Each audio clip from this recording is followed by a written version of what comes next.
Yeah, I want to really honor Nikki. I've mentioned I'm in my own deep process right now, and Nikki has been one of the people who's been my touchstone of like just get out of your own way and just feel all the feelings and feel them all the way through.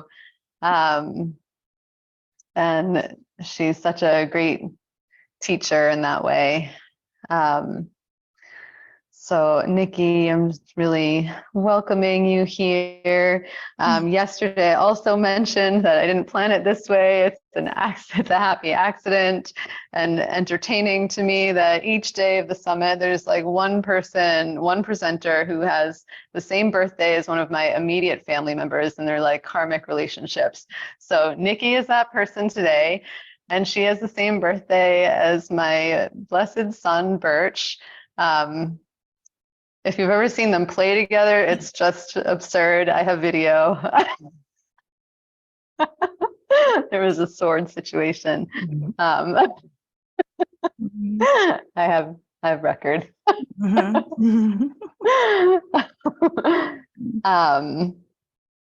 So I just really, I love Nikki. I'm so glad she's here to share. I really admire, Nikki, how you so authentically share the pain that you've experienced without being in the victim, and how you learn to alchemize that into more beauty, and how you've like made it your mission to share that with the world like that. I don't know if that's how you would describe your work, and that's an aspect of how I see you, and I couldn't possibly encapsulate how I see you into 2 minutes, and if I had to, that's how I would do it. I appreciate that. Mm-hmm.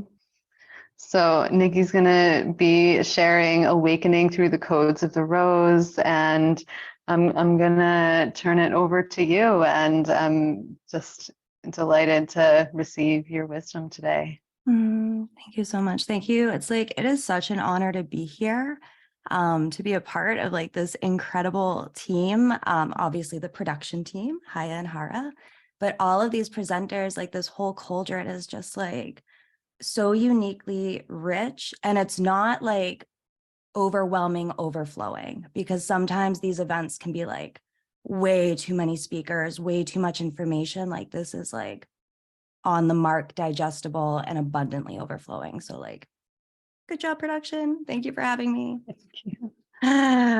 Yeah, so I want to preface with some health stuff I'm going through, because that's what's in my field. I am 1 month and 2 days into a very intense virus that actually a couple days ago, I, for the first time in 7 years, have put meat, well, bone broth in my diet to help my body recover. So this is like a really big thing I'm moving through, really big. Like to have a dietary change like that is like, that's where I'm at. Today I'm going to go for chest x-rays, like, and that's where we're at with Western medicine. So I just want to preface, if I suddenly mute, cough, that's what's up. I'm still here. If I go into a coughing fit, I might turn my video off just for a minute. And it's perfect, and I'm human, and I'm embodied, and this is what it is to be alive. Yeah, this work that I do, and I'm gonna cough, please hold. Okay. Yeah, this work that I facilitate is all through the realms of frequency. So I want to name that before we go anywhere, that as much as I love words, I love the art of language, it's not about the literal words ever, ever. So just it's been said a million times before, but really listen to your body, listen through your ears, listen through your senses, and take what resonates and leave the rest completely. We're not trying to force on belief systems. Indoctrination is exactly the opposite of what we're doing here. And this is like critically important in these times, in this movement, that we're coming into inner gnosis and leaving all of these, like, I'm going to take this belief because I was told that this is the way it is. This person makes it look easy. I'm going to do that. And really abandoning all of that to come into true sovereignty. So I want to preface with that first. The second thing I want to open with is some toning, some voice activation. And I want to invite us to just put our frequency into our field around us and really create a safe space, a safe container for us to expand into. So that being said, I also get short of breath while I'm speaking, so I want to name that. What I'm moving through right now through this throat healing, I'm going through like really deep layers of witch wound healing. I tapped into like a potent chord. I don't necessarily buy into past lives. I love bringing the metaphysical teachings into a very grounded, embodied way. What I do know is ancestral karma is carried through the proteins in our DNA. So whether or not my soul was in a different body, that doesn't matter. What matters is I have ancestors that have lived through these witch trials, and that's really what I'm burning through my field right now. So in that process, I'm going through this massive high heart and throat activation, which is changing the way my frequency ripples out into the world. So our throat is communication, but it's not just verbal communication, it's vibrational communication. And vibration sound is what's true. Not the words, not the literal language, but it's the sound and the transmission that's true. So I want to name that while I'm going through this, so you can also have the intuition of what feels right for you, and also discern, like, maybe this witch wound healing is something you can resonate with. And if not, if that's triggering you at this part of my voice, like, leave it to the side. Use your discernment, which is more of that masculine energy, in conjunction with your feminine intuition.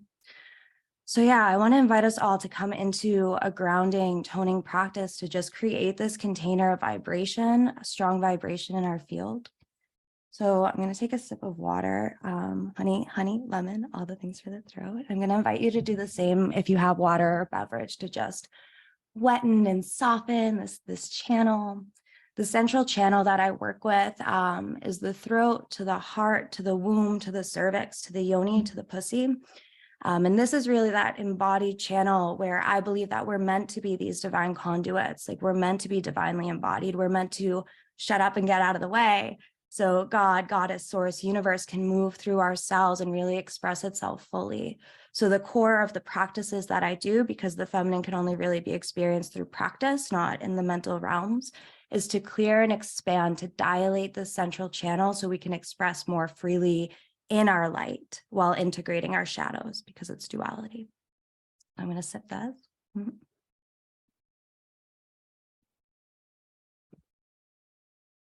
And I'm also, if it's not too complicated, I'm going to invite you to put your microphone on if that feels like edgy, if that makes your heart beat, because we grow when we meet that edge.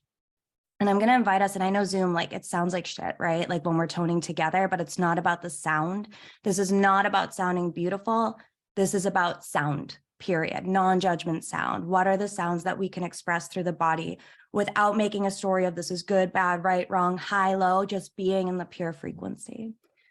So I'm going to invite you all, if you feel comfortable, to unmute. If you want to stay muted, that's perfectly fine. But coming down and closing the eyes or keeping them softly gazed, And coming to the breath here, will host allow us to unmute. Thanks, Haya.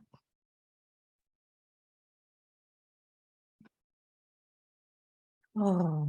So we're going to take 3 deep clearing breaths, inhaling through the nose. And as we exhale, the focus is going to be on the exhale through the mouth, emptying out all the old energy from the day, the week, the month, everything, leading us into that empty chamber here. So deep inhaling, inhale through the nose, past the throat, past the heart, into the diaphragm, expanding the ribs, the belly. Exhale, navel to spine, audible sigh all the way out.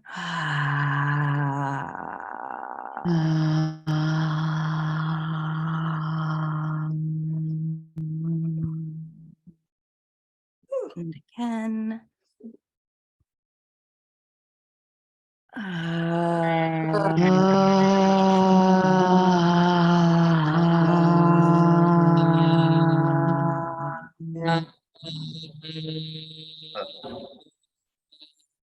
And again.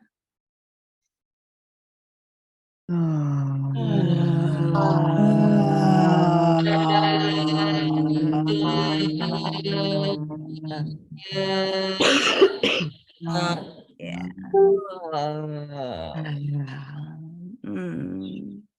And stillness with the breath here, just finding that natural breath without control, complete surrender into your airflow. Always inviting any sounds, any movements, following your body, your body's wisdom through the day, through the practice, through your whole life.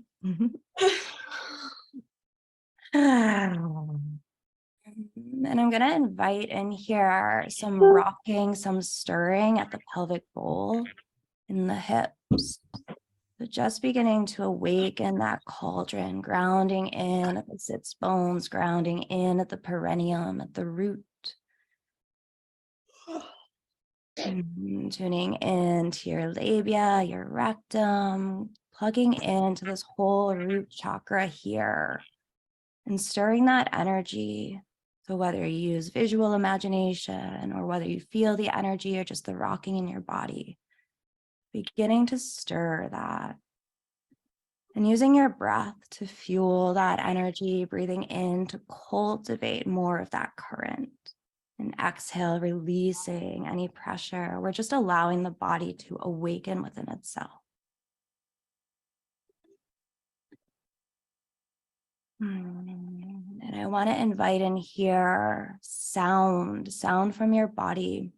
So when we come into this toning practice, the intention of this practice is to get our whole body vibrating in harmony. So the sound journey to come into that harmonious state of being is going to be a journey. It's going to be like a full orchestra. So we're going to find the sound that desires to be expressed. If there's an energy that needs to be cleared to create more harmony, or if there's so much pleasure in one area that you want to expand in that pleasure, whatever it is, don't overthink it. Just start making sounds and allow that reverberation to vibrate through your whole body.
And beginning to take this sound, this frequency you've cultivated in your field, and taking some grounding, lower, bassier tones and planting it, grounding it, seeding it into the earth, rooting your energy into this crystalline grid across the planet.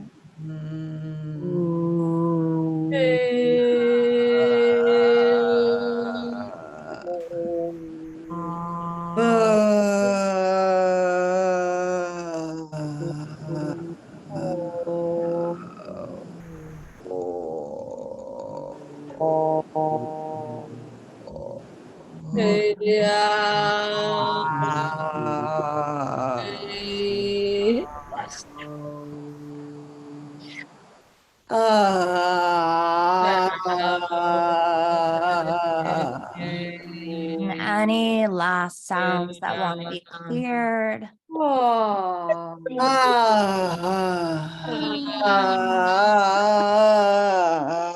Oh, yeah.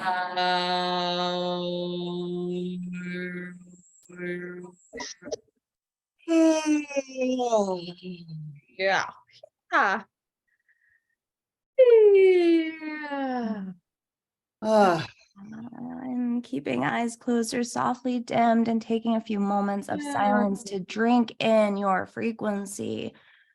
Just start to receive this field, this magnetic field that you cultivated. Drink yourself up. Harmonize with your frequency. Oh my God, kitten noises. That's what I do. Meow. Okay, my love. If you want to mute everyone again, just so we're ahead of the game.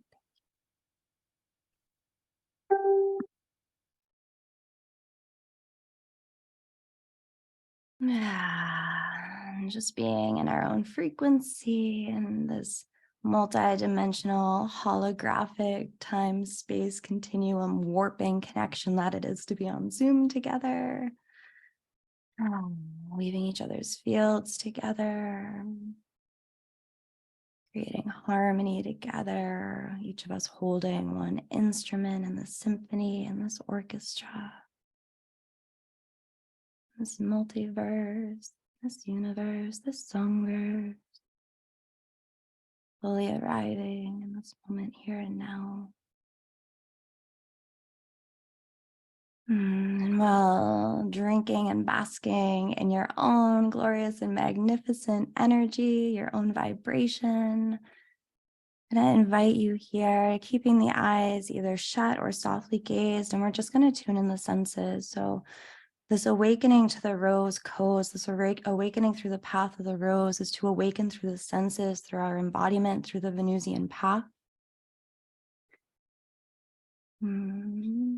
Puppy kisses. All the animals here, I love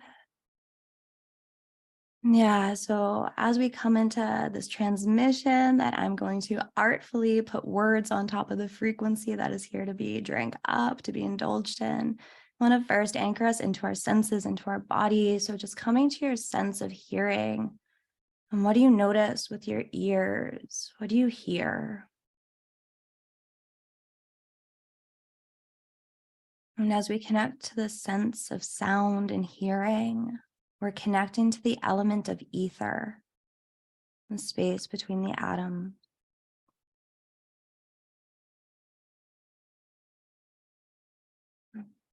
And coming to your sense of smell, sense of scent.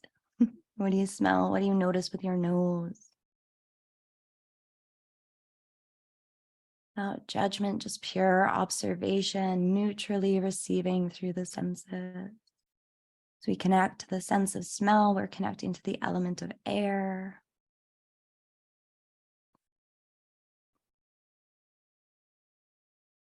And coming to taste, noticing, what do you notice with your mouth?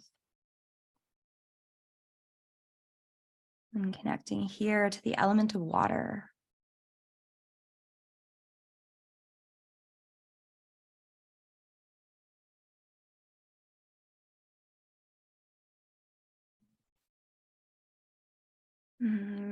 Inviting you here to bring your palms together, your palms to your body, and activating all these nerve receptors, these endings within the palms of your hand, and noticing, what do you feel? Activating your sense of touch, connecting here to the element of earth.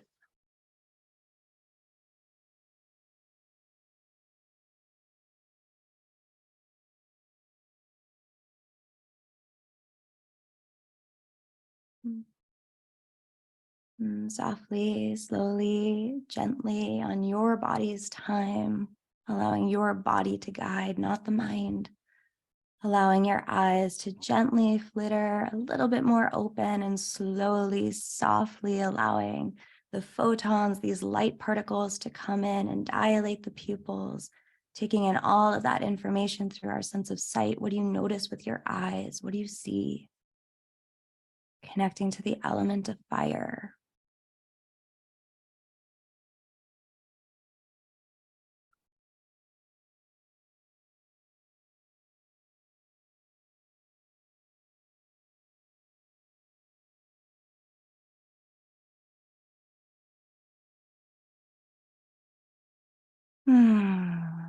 Just allowing yourself to anchor in here, maybe bringing your hands to your womb or your womb space. Whatever feels nourishing to ground in. Staying connected through your senses, the invitation here is to continue that journeying of awakening through the senses, coming back to the breath.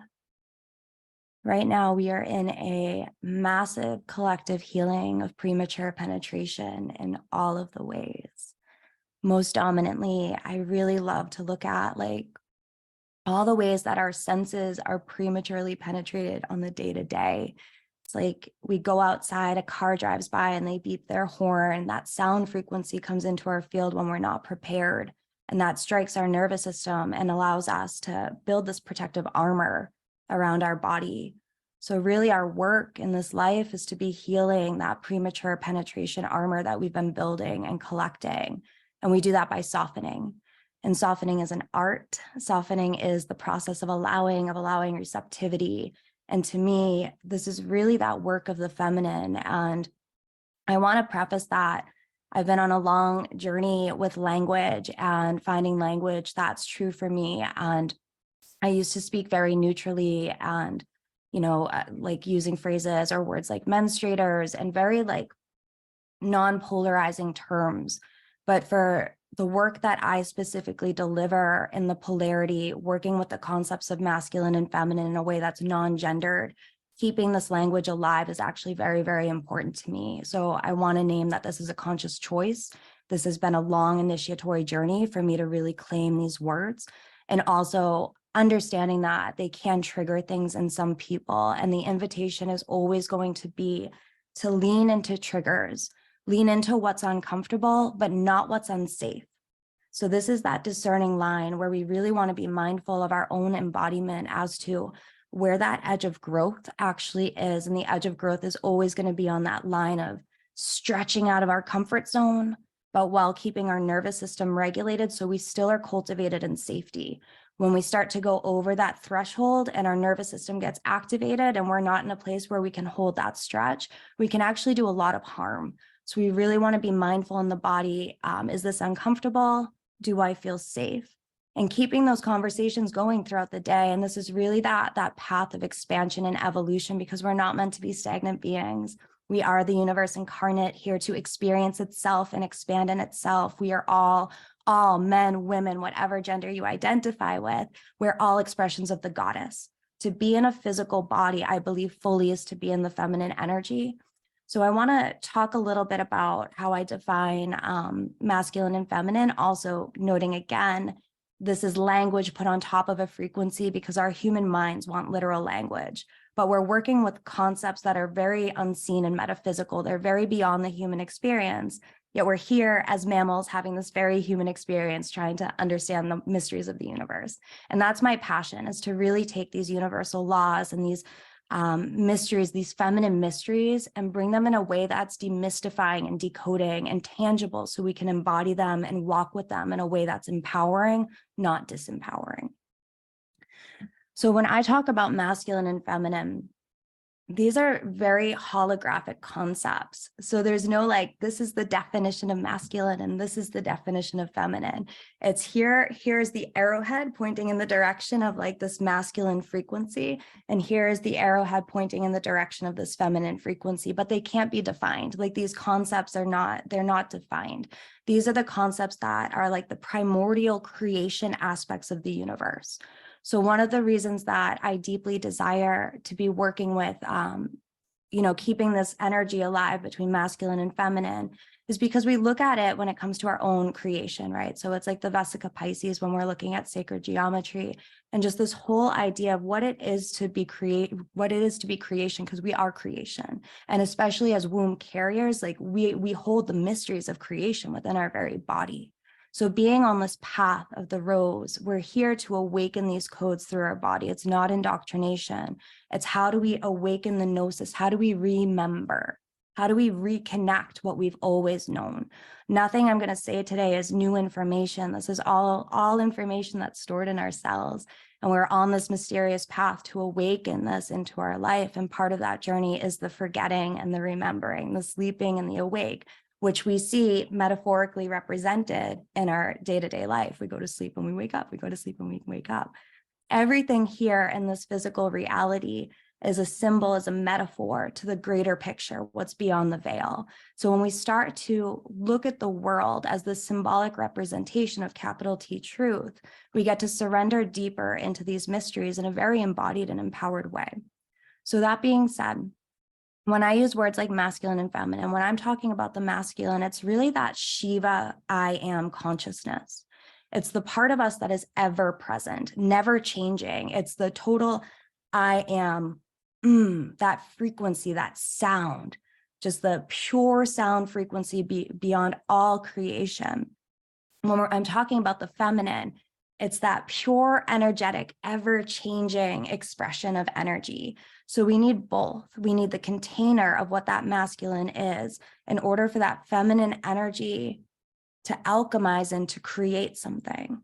So there's the concepts of polarity where we have masculine, which is a penetrative energy, penetrative consciousness, and to the feminine, which is this receptive vessel that craves to bring in that light, because the masculine is going to be the light. It's going to be consciousness.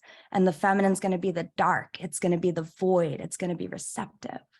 So we see this, it's going to be the subconscious, right? So we see this with, like, Carl Jung would always speak about how the feminine is the subconscious aspects of self, how the masculine is the consciousness. So our work is to weave these together in this union. So when we're talking about divine union within, what that actually means to me is bringing in union of subconscious and conscious. And the ways that this has been lost traditionally through religion is we've had these major Abrahamic religions specifically demonize the darkness, because they're afraid, we're afraid collectively of the unknown. We're afraid collectively of the void. So it was really easy to take that concept of the unknown, of the void, and put it in, this is dark, this is bad. This is dark, this is evil. And from that journey, we've traveled further and further and further away of what it is to be in that goddess energy, that primordial goddess energy. And again, this is like us as mammals putting God, goddess, masculine, feminine, because it's the way our mind understands these grander concepts. It's not ultimate truth. It's just this symbol of how we can digest it and get us a little bit closer to the frequency of what actually is lying beyond the veil. Okay. So breathing into all of that, I'm very airy. I love information and I love to ground it with embodiment.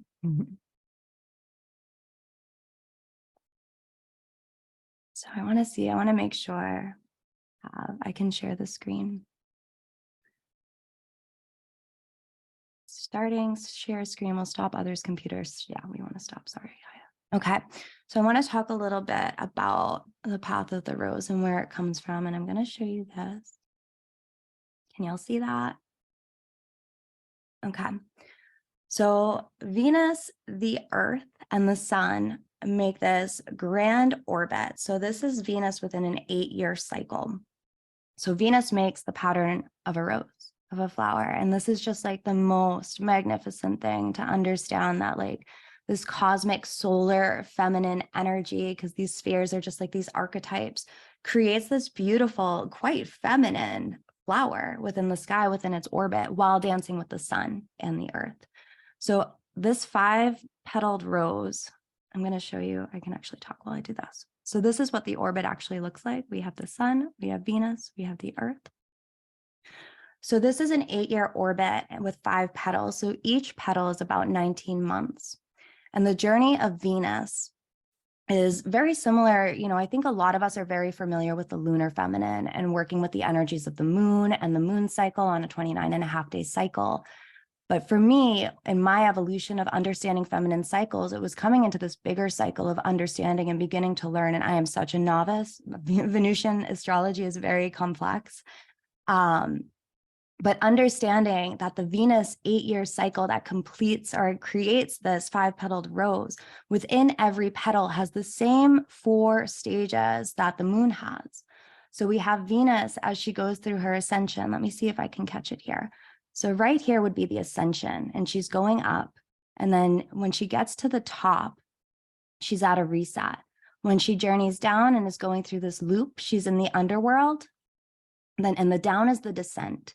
So this is the journey of Inanna. So that's like the first story we ever have, like in history, in her story, but in history, the first story that was ever documented is the story of Inanna and her descent journey, which was all based around Venus's orbit. When Venus is in the underworld, she completely disappears from the sky. Like we can't see her at all. So the way that ancient cultures would interpret and work with these energies would be in the darkness of the feminine energy. Stop my share now. Isn't that incredible? It's so stunning. So working with Venus and understanding like her mysteries, it's very similar to the moon cycles, but we're just taking it out a notch. So this journey through the underworld, or this descent, with Inanna's descent, what this whole journey was about, there's technically 8 or 9 gates depending on the cycle, but through these gates, it's a journey through each of the chakras. So the descent starts at the crown down, and it's this de-armoring process of becoming more and more vulnerable and exposed. It's like getting to the raw, it's like peeling off a layer of skin at a time. It's really exposing each one of our centers until we get down into the underworld and we're completely stripped back and naked here to receive the energies. I never use astrology or mythos there. I will never use anything as an excuse to be victim. That's kind of what Haya was saying. I believe in the journey of personal power. I believe it's our responsibility to really have mastery over our mindset and to work with these energies in a way that is going to serve us. And that's a practice of emotional intelligence and mindset mastery and all of these things. But I believe that's our responsibility. So that being said, there's a lot of people that can take, the energies of the underworld of Venus and again, distort and demonize them. So we just have to be mindful that these are tactics that have been used for millennia to control the feminine energies within all beings, not just women, but within all beings. In general, we are disconnected from that primordial goddess energy, which we see reflected in the wellness of the earth, right? So working with Venus, being on this Venusian rose path, for me, I believe that any person who is carrying a womb or had a womb inherently is within this lineage of the rose.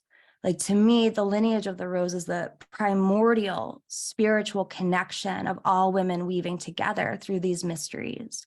So of course we have this great cosmic rose that is demonstrated in Venus's orbit, but we have the manifestation of the physical rose here on Earth, which I don't know how they do this, I don't understand hertz and measuring frequencies yet, but the vibration of rose is the highest vibrational plant on the planet, which is just like mind-blowing. So I know that my personal journey with the rose, when I was younger and up until fairly recently, it was like a part of my energy couldn't calibrate to it. A part of my energy really pushed it away.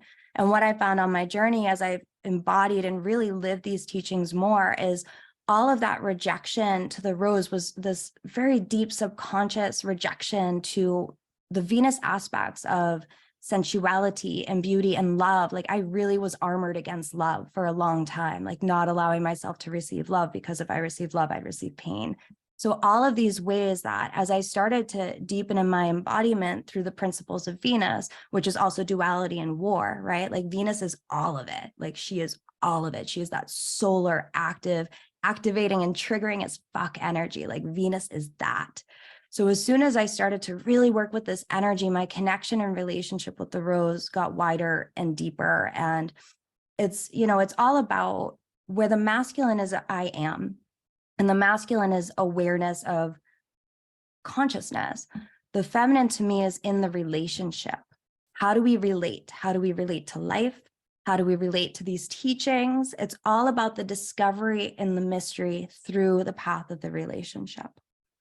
So when we're working with the rose, when we're working with these Venusian teachings, there's these certain codings. So first of all these codings exist within our bodies, but there are these 3 real dominant rose colors, the white rose, the red rose, and the pink rose.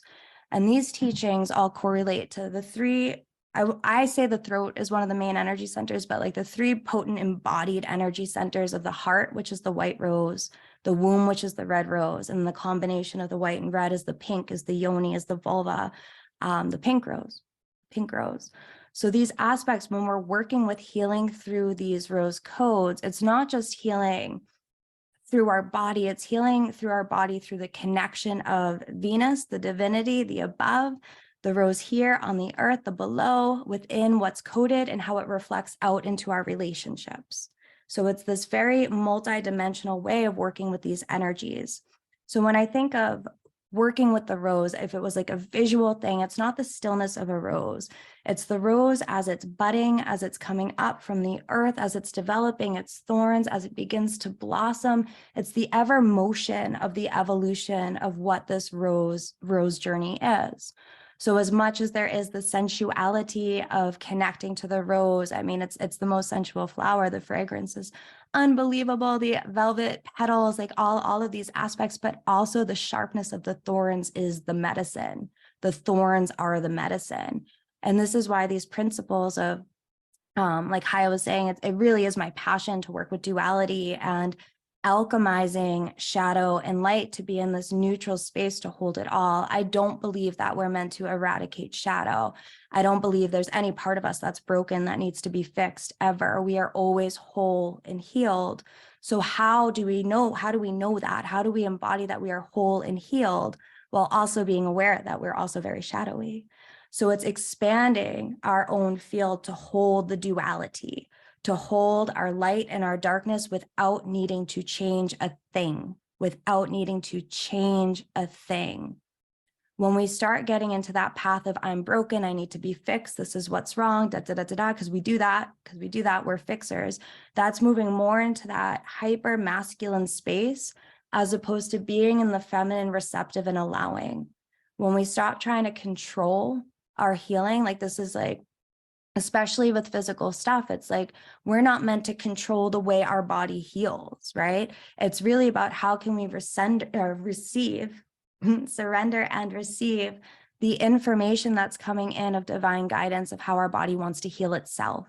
Our bodies are so wise. Our bodies are always moving towards healing.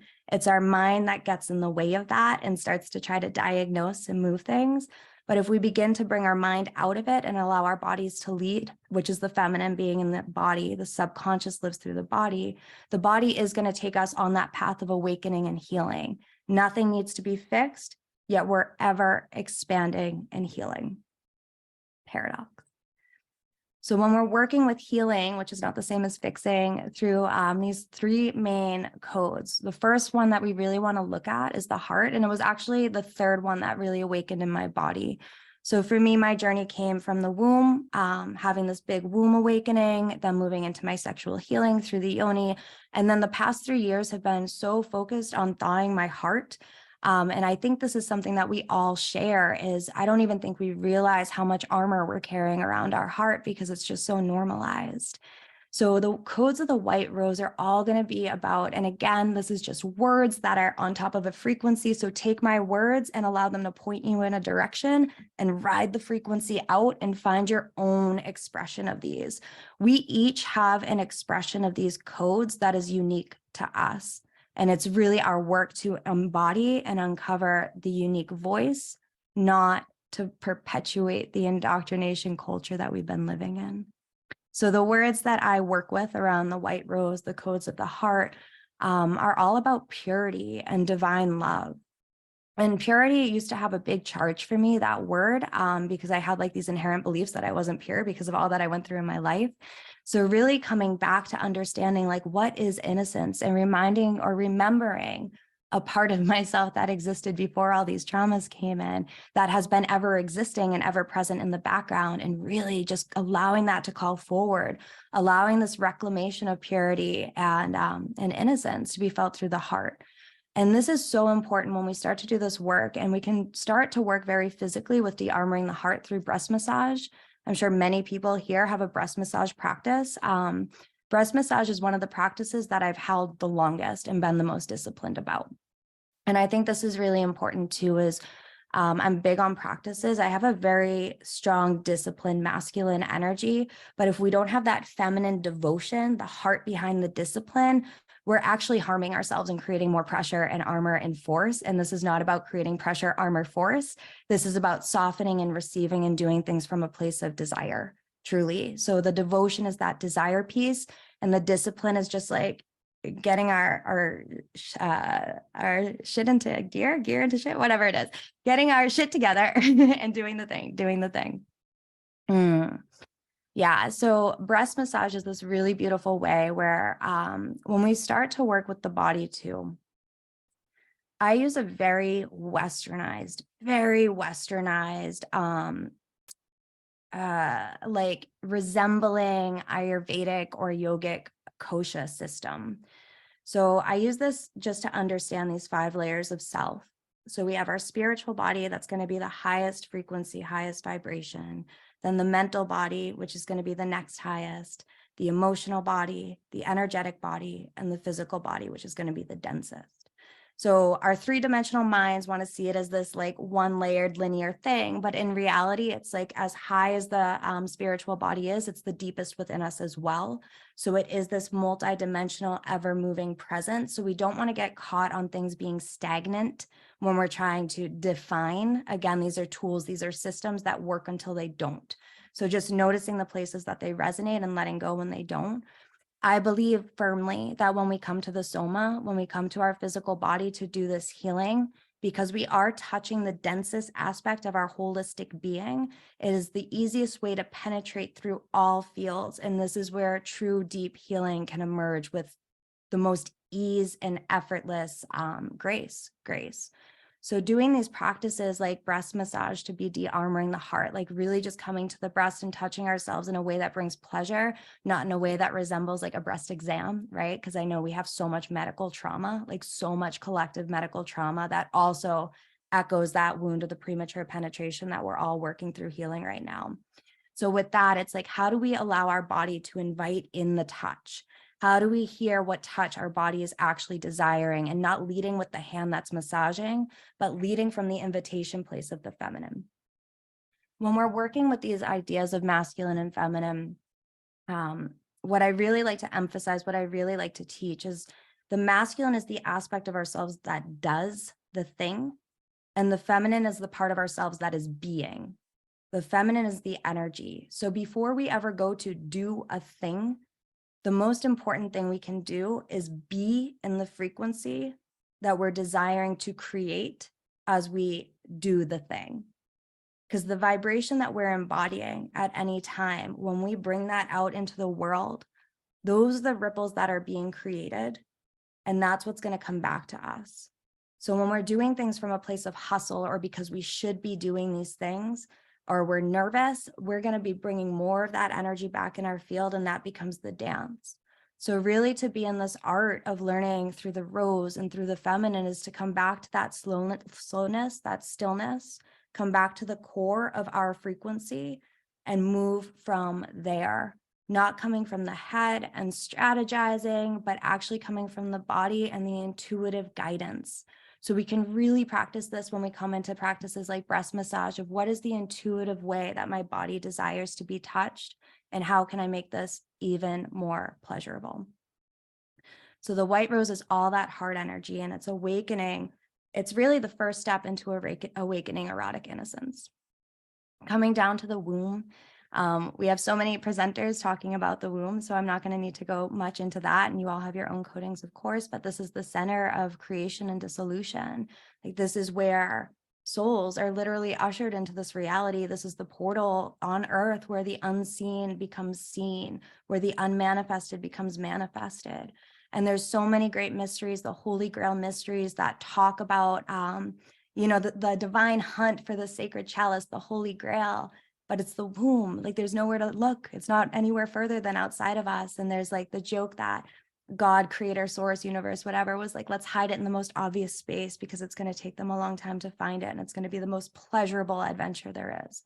So really remembering that power resides within womb keepers. Like, this is very unique.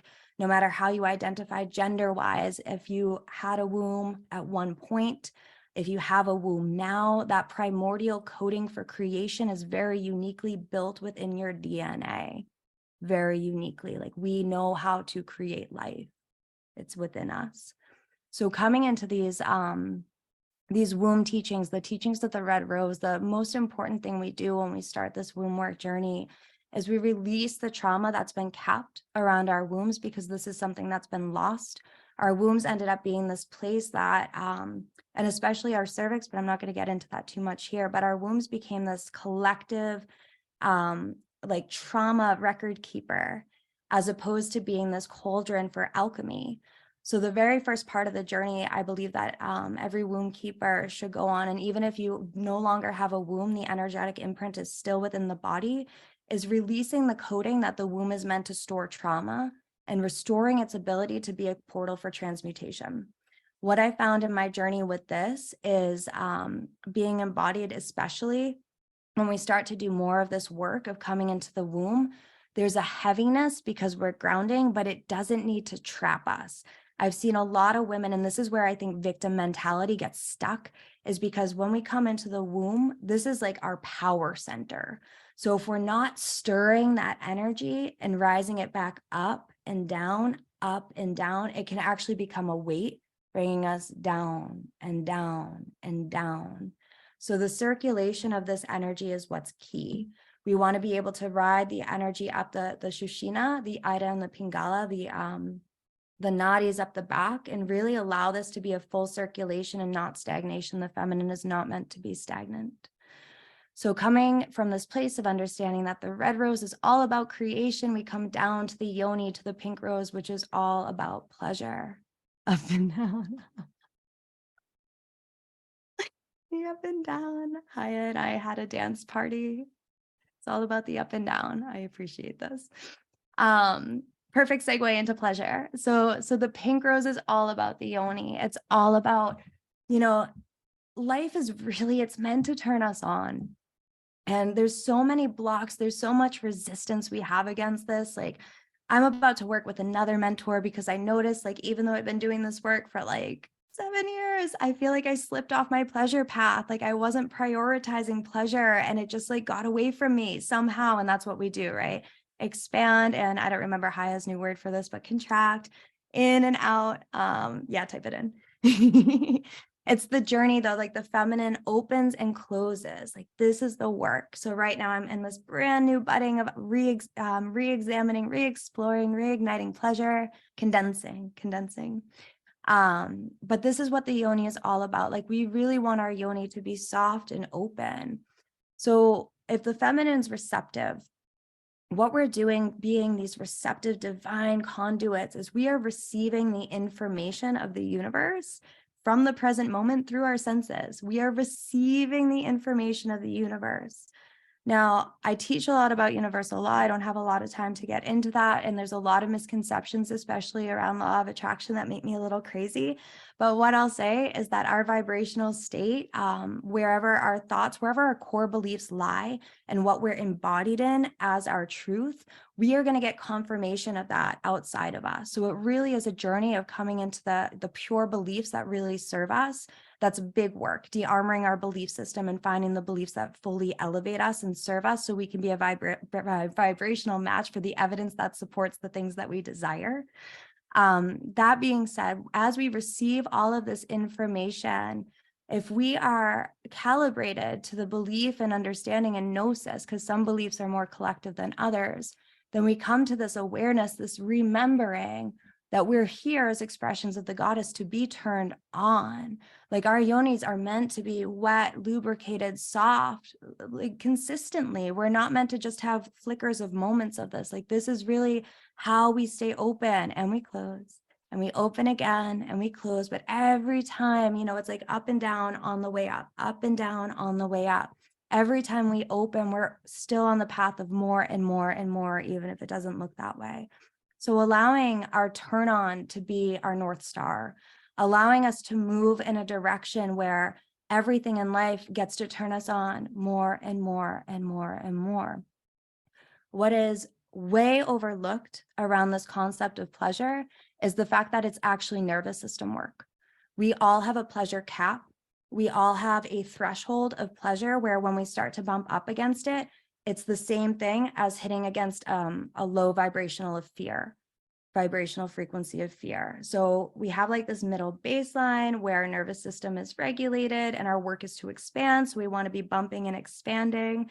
When we're on this path of duality and growth, it is all about knowing as much pain as we can hold, we hold the equal and opposite pleasure.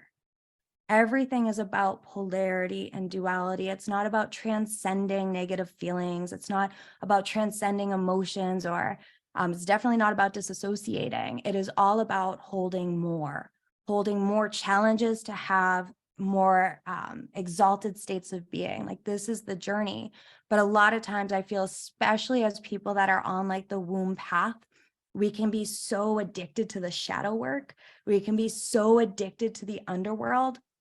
Yeah, totally. This is like my life, that we forget that our journey is not just to see how strong we can become in the underworld, but how can we anchor heaven on earth, and coming back into these higher states and calibrating our nervous system to hold these higher heavenly divine frequencies like joy and unconditional love and peace. Even just hold peace in our body for prolonged periods of times. Like, that is our responsibility. Our responsibility is to be training our nervous systems to hold these higher frequencies. And when we can do that, when we can bring those pleasurable frequencies, when we bring them to the yoni, we're bringing them to the root, we're bringing them to the root chakra, and that's what we're grounding into earth. And then we bring it up and down, up and down, up and down. And we circulate this energy through our body. So this divine channel, you know, our throat, like I was saying earlier, our throat is, and that's the blue rose, just FYI. Our throat is our ability to ripple out our frequency. Yes, we do it through verbal communication, but it's not just about the literal communication. It's about our full expression. How do we express our divinity and our shadows? Because our shadows are divine too, right? How do we express our full self unapologetically? How do we take up space with our vibration? And toning is like that practice every day. Casting your sound in your field every day is like, I recommend that so much. I can't, there's no words for the transformation that happens when you start your day like that. I'm doing a 365-day Facebook Live challenge. Come hang out on my Facebook page. It gets interesting, especially being sick for a month. But I start all of them pretty much, whether it's on camera or off camera. I always tone my field before I go live. I was toning a lot before coming on live today because it sets my frequency around me. And I'm not just at the mercy of like any flicker of whatever's happening in the holographic universe that we exist within. So our throat is that. It's the vibrational portal, right? So it's more of that spiritual. We come into the heart, which is going to be the white rose, that purity, come down to the red rose, which is going to be the power of creation. And then our yoni, which is our power to create everything into pleasure, and lead from that place of life gets to feel good. Life gets to feel really good. And that's really what this journey is about. Okay. It's a lot of words. It's a lot of air. Let's breathe and ground that in. Shake the hips, shake our yoni. Aya, what am I at for time?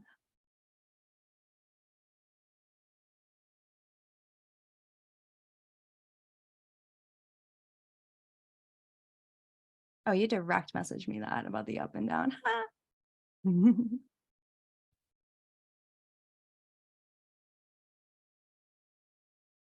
Okay. Yeah, so we can do some questions, but I think I want to just do like a little bit of a practice because it's really good to take all of these things and make them like a little bit tangible. So what do I want to do here? I need to stretch my body a little bit. So let's take like a 30-second stretch break.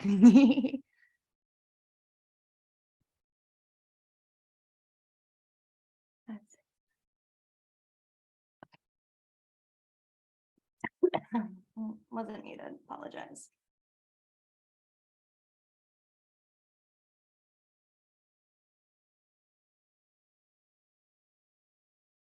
I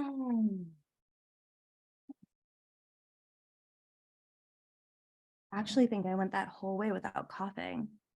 Actually, I think I did good. When we open up the channel, this is what happens. Our health heals. All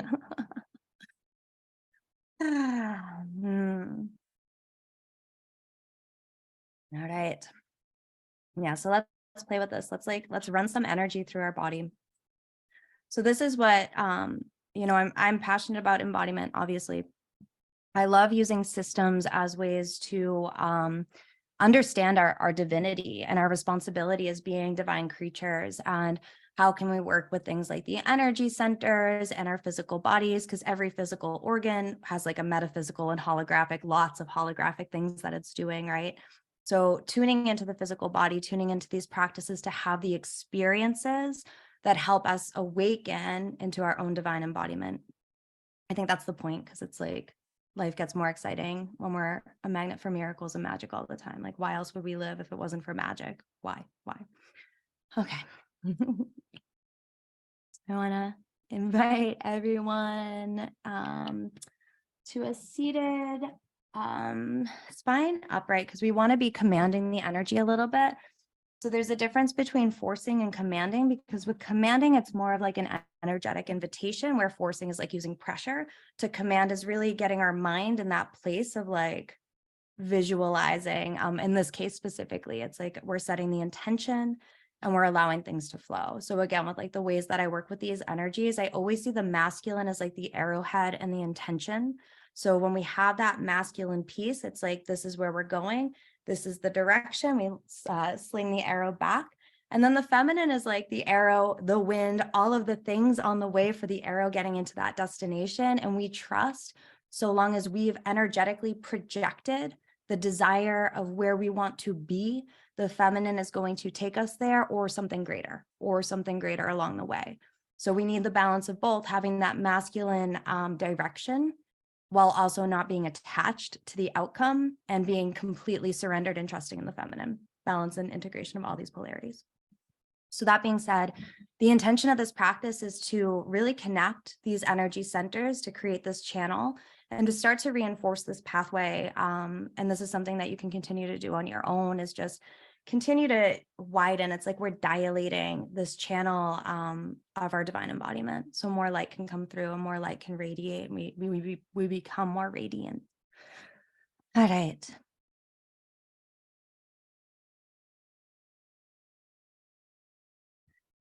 So I'm inviting you here to close your eyes down.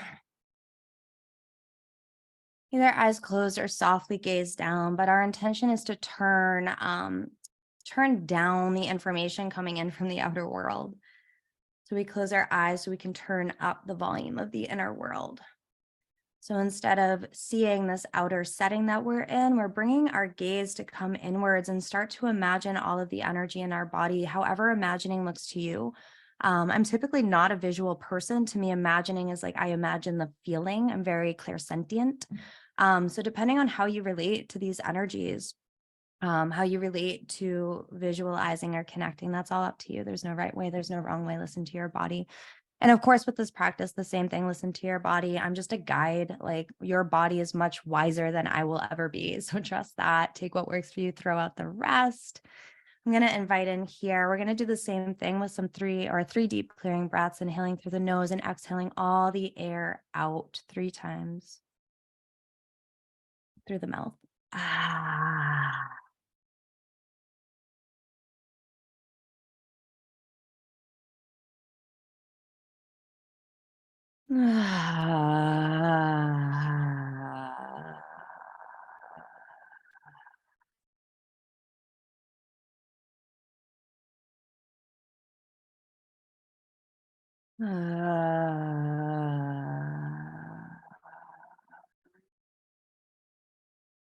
Yeah, and I'm going to trust the responsibility of anyone here who has any respiratory challenges, anything up for them with their breath, like follow your body's gnosis. I'm going to bring in a little bit of a breath work practice. So when we come into breath work, we're awakening the stagnant energy in our body. So we're going to start with, let's see which breath wants to be coming. And we're going to do a circular breath here. So I'm going to have you inhale to the count of 4. Exhale, count of 4. Inhale, count of 4. 2. Exhale, count of 4. And stay with a consistent circular breath here, no pausing. So we're starting to stir the energy. The invitation is that the inhale, you're breathing all the way down into your pelvic bowl now. So seeing your breath as light, as consciousness, as you inhale, sending your breath down past your throat, down each vertebrae, past your heart, your diaphragm, your belly, and breathing into your pelvic bowl, all the way down to your perineum, your rectum. And as you exhale, imagining yourself bringing all of this energy back up, exhaling it through the nose. Inhaling for 4, exhaling for 4, finding that rhythm. Find your count of 4. Who says what a count of 4 is? What is your count of 4?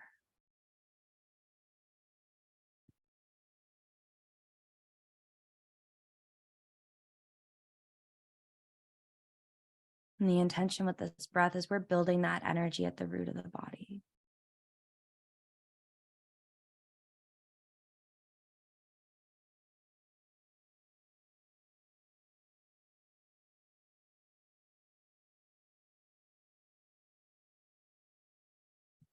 Now I'm going to start counting the breaths so we can all sync up. So sync up with your own rhythm. Find your own way to gently, gracefully sync up to my count. Inhale, 2, 3, 4. Exhale, 2, 3, 4. Inhale, 2, 3, 4. Exhale, 2, 3, 4. Inhale, 2, 3, 4. Exhale, 2, 3, 4. And deep inhale all the way in. Hold the breath at the top of the inhale. Now locking at the root, locking that mula bandha, the rectum, the sex organs, holding that bowl of energy right in your pelvis. Allowing that to build, build, build, build, hold, hold, hold. Hold, hold, hold. And exhale, release. Soften the body, soften the pelvic bowl. So inviting here organic swirling movements at the hips. So we're just awakening all of this energy at the root. And as you swirl here, see if you can allow gentle turn on. See if you can allow the blood flow to start coming in to your labia, to your clitoris, to your perineum, to your rectum. Seeing if you can move in a way that allows your body to just gently turn on, gently open. Again, finding that edge of a little bit of uncomfortable, but not unsafe, not unsafe. We're working in the realms of erotic innocence right now. So here we're at that pink rose, we're at that yoni center, allowing all those nerve endings in the yoni to become activated. And now bringing in, while still keeping this connection to the pink rose, to the yoni, coming into the womb. Now, as you bring your consciousness up into this womb center, notice what is the difference tuning into this energy center here under the navel, deep in the belly. And seeing if the frequency of red relates to the womb. Seeing if the frequency of pink relates to the yoni. Just playing with these relationships. It's all about relationship. What is your unique relationship and signature? So we want to weave these two energies together now. You can kind of see it moving like a figure 8. So finding your movements of beginning to loop and weave the womb and the yoni.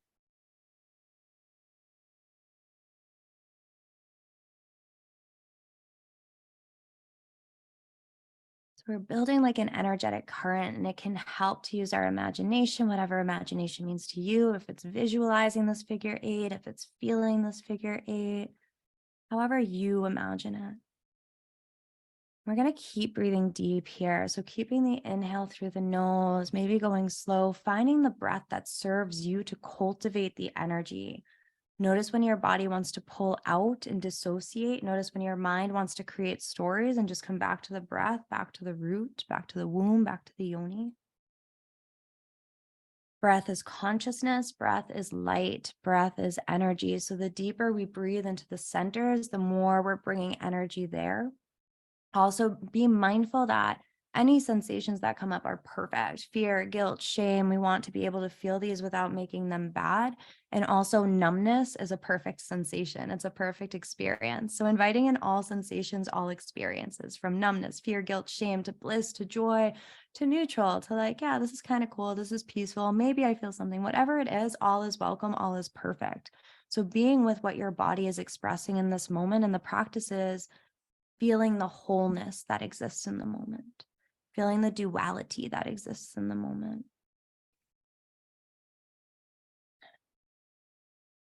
Now, if it's helpful, maybe bringing one hand to the womb, and we're going to bring another hand to the heart. So this is kind of the bigger stretch that we're working with, is how do we weave this heart energy to our womb, to our yoni? So here, this is the portal, this is the channel that so many of us are working on reinforcing when we do this work to thaw the heart. How do we come in deeper? How do we weave this deeper into the womb energy, into the yoni energy? How do we restore that divine love, that devotional love, that pure love, that innocent love into our eros, into our turn on? So we don't need to get strategic. We don't need a head game about this. We literally just get to be in the frequencies and to play with weaving these frequencies together and being on the ride, being in the mystery of what's unfolding. There's no wrong way to do a practice, as long as it's safe, safe for the body. Deep breaths into the breast, the energy centers that not only in the center of our chest, but our nipples are these really powerful energy centers as well. Any mama who's breastfed very much knows that. So weaving this, so seeing it like multiple double figure 8, right? Weaving that heart energy into the womb energy, into the yoni energy, back to the womb energy, up to the heart energy, down to the womb energy, down to the yoni. So playing with this weaving, playing with this connecting of these 3 centers, and noticing, how does the heart center differ from the womb center? Can you relate that color white to this heart center? Does it feel like there's a gap and a journey ahead of you to find that relation? It's all a journey. Do you even want to take that journey? Does that feel right for you? Do you have an aversion to it? We have an aversion to something that's typically where we're meant to go. Isn't that fun? And now let's bring all of that energy up to the throat. And this is those rich blue rose codes that I am getting so deeply initiated into right now. So we're going to make like a quad figure 8, weaving these energies, yoni, womb, heart, throat. And I'm going to invite you here to open up your throat, open up your frequency, open up your sound. So using your sound to start to move these channels of energy, and seeing how much power your sound actually has when it comes to moving energy, commanding energy.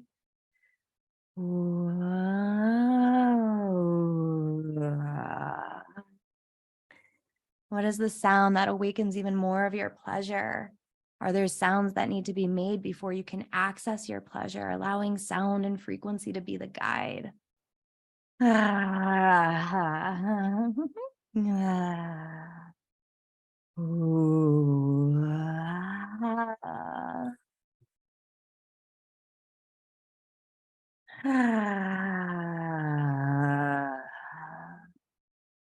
just noticing within your body, what are the areas that you're super comfortable in? What are the areas that are super easy for you to sound from? It's so easy for me to be in the bassy low notes. It's been really a journey to hit the higher notes and to come into the higher tones. So noticing what feels comfortable, and where is that growing edge? Where is that stretch? Like, we're strengthening muscles here, not in a way that's forceful or with pressure, but really through intuition and divine inspiration, inspired action, because we want to grow, just because we want to, and that's it. We want to expand. We want to be more of ourselves. That's it.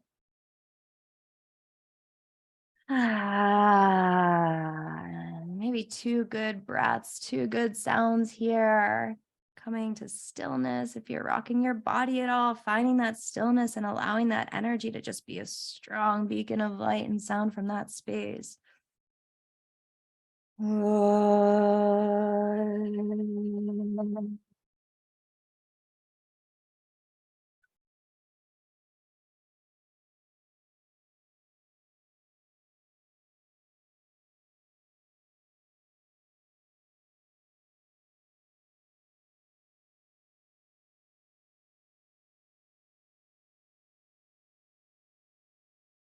just holding your body here. So we want to be able to cultivate all that motion, all of that energy, and we want to be able to return to stillness and hold it all. Hold all the power without needing to be swayed by it. We can hold it all. There's enough space for all of it to move within us, and it doesn't need to move us, and it gets to move us. It gets to be choice. We get to have choice.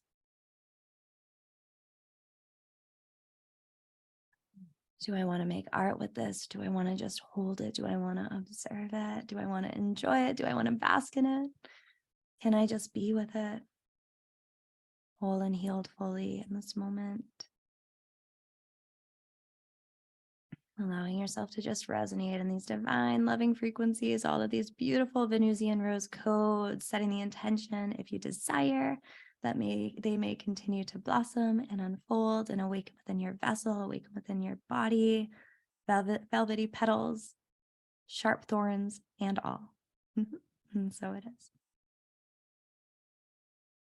Taking some sips of water because we're moving energy. We're multidimensional holographic beings, and water is like multidimensional holographic medicine.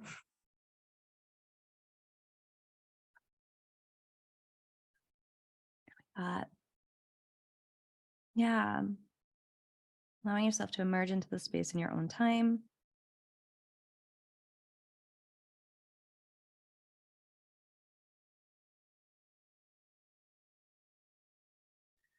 I want to invite in here if anyone wants to be in their mind or stay in their body and ask any questions, like 5 minutes.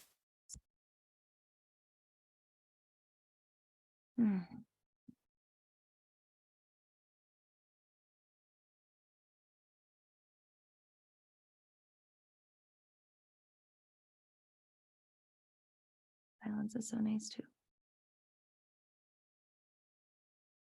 Yeah. So Haya made a note that like using the chat for questions is good if you don't want your voice recorded, but I think it's fine if people want their voice recorded. Or yeah. So if you want to be recorded, like just keep in mind that this video is going to be like, on the internet forever because the internet is eternal. Metaphor for everything else, right? Yay, Kelly. I have a question. Oh, we can't unmute. Okay. Hiya. Yes. Oh, I'll unmute it. You should be able to try it again because it's not. I fixed it. Oh, now it's on. Oh, wait, no. Okay. It's good.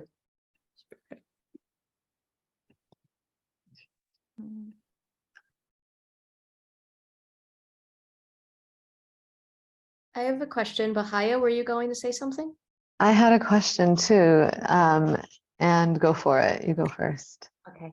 So thank you, Nikki, for these teachings and this practice. I had an experience while I was sounding where it felt like energy got really stuck in my throat to the point where I actually felt like I could have been sick and I started to cough. And I'm wondering if you can speak to, I mean, it seems to me obviously like, stuck energy, which I'm aware that I have in my throat chakra. But when one has this experience, would one keep like sounding through it or just like let it kind of flow, naturally over time? Or do you have any other suggestions? Yeah. So I think what's super, super key is like keeping this question, like, where is that edge of uncomfortable, but that is safe. And your body's going to know that because we don't want to force or push ourselves through something. But it's like the way I see sound, when we're working with sound, we're working with the element of ether. So we're actually getting in between the particles of matter. So there's a way that we're not using sound to go behind what we're pushing out, but we're going within the cells and moving it from the inside out. So this is trial and error, right? Like you're going to make some weird noises in the process. Like this is the whole practice. But really allowing the sound to be the teacher, the sound to be the guide, and playing, like moving very slow or listening very deep. Like, is this sound creating more spaciousness and opening? But also being mindful, it is up and down on the way up. Like there will be ebbs and flows to that opening. It's a very non-linear journey, but knowing like that masculine arrowhead, like I am on the path of opening and expanding my throat, and just keep looking in that direction, no matter what appears. Keep looking in that direction, allowing life to take you on that mystery school journey, and you will be given everything that you need to really soften and open that. But sound from the inside out, not behind and pushing. That makes sense. Thank you. Yeah, you're so welcome. Such a good question. I'm going to read what Sean wrote. Okay, I'm curious about recommendations for working with physical roses during times of condensing when the darkness feels isolating. Yeah, okay. So, Sean, for me, what is so important is so I had this from Haya, and my dear sister Kalidasi brought me back this beautiful rose oil. So I love oil. I love rose oil. Working with, wait, do you have the same? Okay, perfect. Yeah, so working with rose oil for me is like, that is my medicine. That is my medicine. I also love just having roses around my home. I have dried roses everywhere too. So I'm also going to recommend anyone who does work with roses and purchases roses or is gifted roses, always dry them and offer them to fire ceremony. That's my favorite fire ceremony offering, is offering the roses, because it's like, it's always when we give any offerings, it shouldn't feel easy. Like it should always hurt a little bit. So it always like hurts a little bit to give these roses. So I just want to name that. Bathing with rose petals, bringing in that element of water, whatever your connection is, but think sensuality, think being with the senses. And what is the sense that desires to be in relationship with the rose? So if it's smell and that element of air, because especially if we're in the darkness, a lot of time the darkness is going to be in the realms of the mind, right? So when we're working with smell and the element of air, we're going right up to that field where the mental energy is. And we're giving ourselves space to hold the duality of how much beauty and passion and love and devotion can I hold while I'm holding this darkness. I don't believe that our work is to get out of the darkness as quick as possible. I believe it's how much can we anchor in our consciousness, our beauty, our devotional love while we're in these spaces, and we become the seed of light within these darker chambers. I believe that is what our work is, and to hold it all. We're not trying to change the darkness. We're being with it. We're being with it. There's nothing to fix. Nothing's broken. So yeah, trust your intuition. Like, what are you called to? Burning roses. I have a question. And this isn't like what you, for one thing, I want to say like, thank you for this. Just like feeling so much more and really appreciating a lot of the lens and the like articulation, the poetic use of words to describe things that are really hard to describe. One place I'm getting stuck is this, like you're saying, be with it all. And then also this piece of like, a part of our work is to be with, like to soften, even like with the pre-penetration. And so part of my question here is like, we live in conditions that are constantly causing harm. Right. And like, I'm kind of in a low stakes, like as much as I've been impacted by like cultural, like cultural norms, or like you were talking about, like the kind of, the way I guess I would say it is like the narratives that live in us as our like big or collective organisms. And I don't know, part of how it's landing in me is I'm like, oh yeah, like there's an over like rigidity, or like, I don't know, that like that word really struck me when I think you said like pre or early penetration. And I'm just like, yeah, anyway, there's so much violence happening in the world. Yeah. And so how do we keep like I'm kind of like, do you ever think about not just what we do for our own selves to like reclaim this life, like, and connection to these things, but also like, how do we like collectively or like on bigger systems, like come together? Totally. This is like so important. I'm so grateful that you brought this here. Yeah. Yeah, so here's my radical, imperfect, and personal belief on this. I believe that, like I was saying, the action or the beingness, the frequency in which we take the action is actually what we're cultivating. So a lot of, I personally, there's a lot in the public movements that are happening that I don't align with, because I aligned with them for a while and I saw they were actually perpetuating harm and creating more harm. Situations like the oppressed becomes the oppressor, and certain narratives that also perpetuate nervous system dysregulation and victim consciousness. And I believe that this is intentional. I believe that there are intentional programs that have been put in the systems that were seeded with good hearts.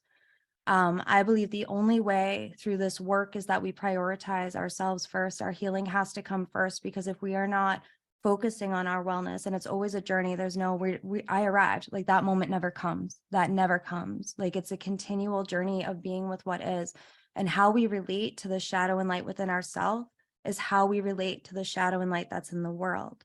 So the invitation is always going to be like, yeah, there is so much distortion and inversion and harm and violence that is happening.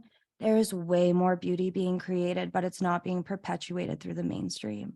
So the radical work that we have to do is seek out the frequencies of love and creation. The goddess is creation and destruction. We are well aware of the destruction, well aware. So it's how can we start to cultivate creative energies? How can we be in the embodiment of what we desire to create? And that's the radical work that the mainstream isn't talking about, that the movements aren't talking about. And when we do that within ourselves, all of our relationships change, all of them. All of them. Life is a hologram. Like I'll say this and I can say it a million times, and every time I hear it on a different plane. Every time we hear it on a different plane. These transmissions, it's frequency. So every day you come to them, you're going to hear them differently. There's a new message every day. But when we come and do this work for ourselves first, our relationships change, then our communities change, then it hits the people inside of the systems that can make the change. We each have a role. We're not meant to do all of the roles. So how do we connect with the people that are doing the things that we believe in, and our networks of passionate, thriving people doing heart-centered work? That's what changes the world, but it's an inside out. It's very easy to dissociate from our personal journey, our personal work, by getting distracted to the bigger things outside. That's what they want us to do. That's what keeps the powers that be in power. But it all comes back to this journey of self-integration. I hope that's supportive. That's such a big question. And I don't have the answer. Like, that's just my answer. That's just my experience. Thank you. Yeah. Can I say one thought? Sure. Yeah, it's like if I'm not like aligned with what am I bringing, when you talk about frequency, I'm like, yeah, what am I bringing into how I'm interacting? And sort of that energetic magic of like reclaiming my life force, and like how things become more clear when I'm like taking it, actually like reclaiming it from all of that. Like, anyway, thank you. You're so welcome. All right. I know we're over time. Yeah. Okay. Thank you so much. Thank you. Yeah. Thank you. Yeah, thank you. I received a lot from that. I imagine everyone else did too.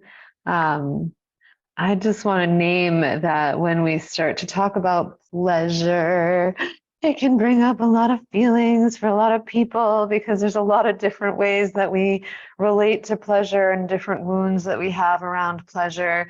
So I just want to name that. So, because when we bring up this practice of touching into that place in ourselves so that we can move from that place, like it's not easy sometimes. And you might, again, like I spoke to this morning, I don't want anybody to move from this moment to feeling alone with these feelings. Like other people probably have them too.